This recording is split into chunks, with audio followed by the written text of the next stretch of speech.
美国的房产税以及房屋产权这些相关的一些制度。就是为什么你在美国即使拥有了房子，但是你每年还是要交一笔不少的税，而且如果你不交，或者是你没有遵守一些规定，你甚至有可能会失去你的房子。美国房产税的起源和历史。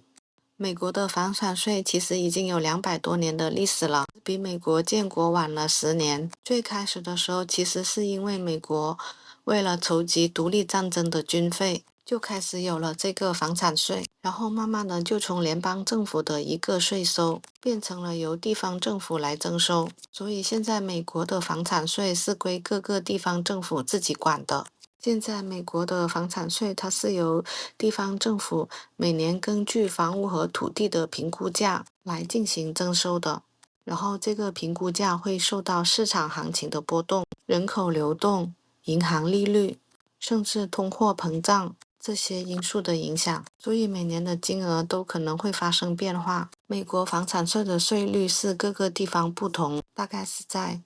0.25%到4%之间。比如说，你在2023年7月份的时候，美国的房贷利率一度飙到了8%，这个时候很多人就选择不卖房了。那市面上的房子变少了，反而又推高了房价，所以这就导致了有房的人虽然资产涨了，但是他每年交的税也更加多了。这也是有很多人在美国，即使房子涨价了，他们也高兴不起来。其实像美国，像密歇根州的底特律，还有马斯基根这些地方，确实是有$1的房子，但是这些房子一般都是在一些废弃的小区，或者是在鬼城里面的，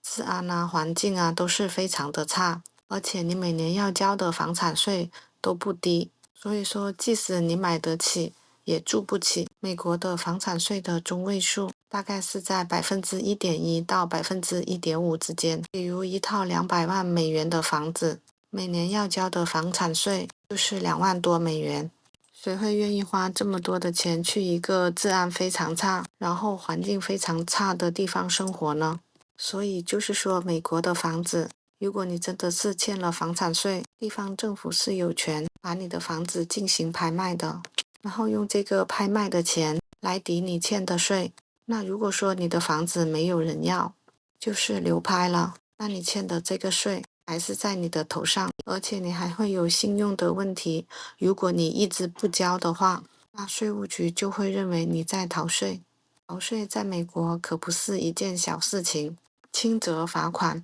重则你的资产会被冻结，甚至坐牢。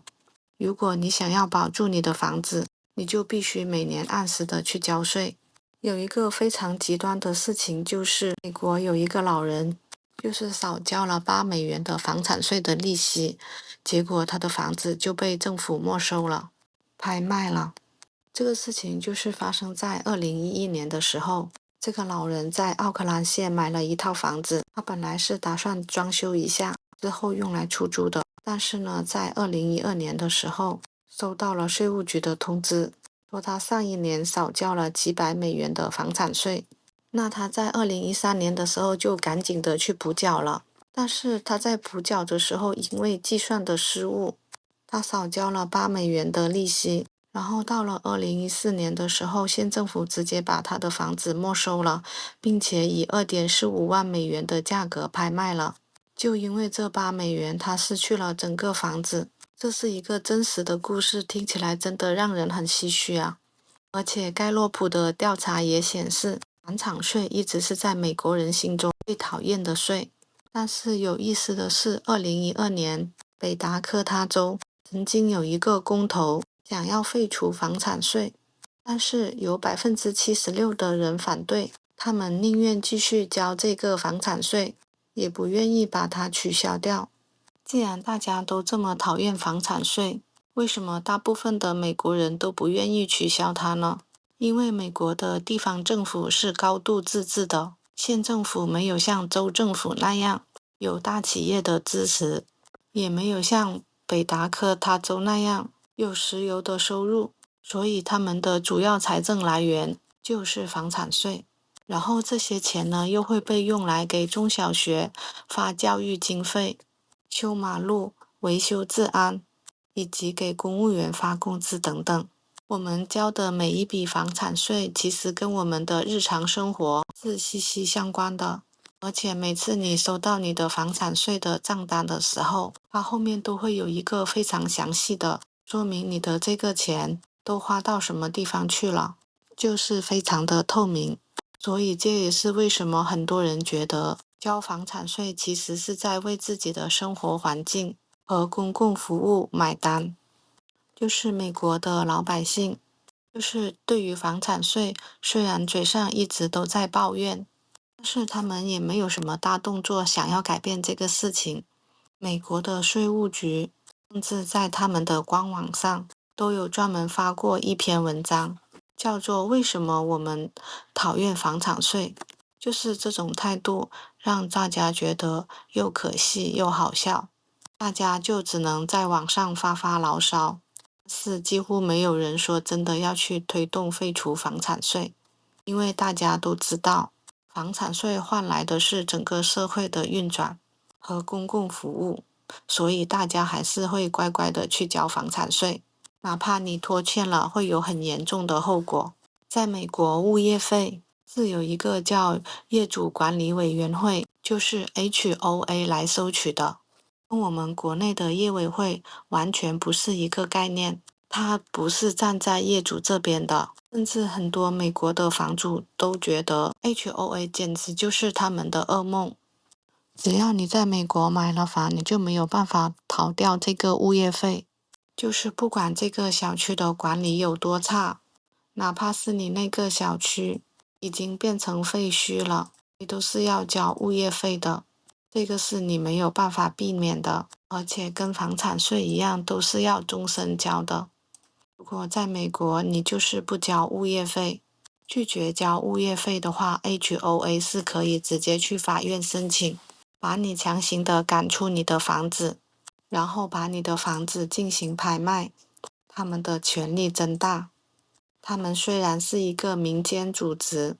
他们甚至比法院还要高效。有一个真实的例子可以让我们更直观的感受一下，在2022年，加州有一个华裔女性，因为对业委会的服务不满意，连续3年没有交物业费，后 HOA 就直接申请了法院拍卖她的房子，且把她驱逐出了小区。这个事情其实也给我们提了个醒，如果你在美国生活的话，一定要了解和遵守他们的规则。美国跟中国的国情是差别非常大的，很多人都觉得特别匪夷所思的一个话题，美国的逆权侵占。在美国，房子如果长期没有人住的话，就有可能会被别人合法的占有。在美国有些地方，如果你的房子是空置的，然后有人未经过您的允许住了进去，而且他住的时间达到了一定的年限，就可以通过逆权侵占这个法律来申请成为这个房子的合法主人。这个听起来简直就是天方夜谭啊！这个逆权侵占到底是怎么操作的呢？比如说在纽约，只要这个人公开的、和平的在你的房子里面住满了1个月，那他就自动的被视为租客。那这个时候你想要把他赶走，你就必须要走法律程序，而且就算你胜诉了，你也没有办法让他补交这段时间的房产税和物业费，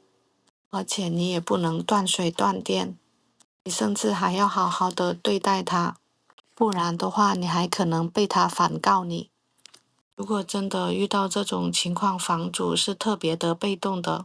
如果你想要解决的话，很多人都会选择私了，你可能就要花几千美元。而且这个人如果连续占了你的房子5年，并且他还维护了这个房子，那他就可以去申请这个利权管有，然后他就可以合法的拥有你的房子了。这个就是逆权侵占，有的州甚至还要占到20年。这个对房主来说是一个非常大的挑战。如果你觉得我的视频有帮助，欢迎订阅，感谢你的支持。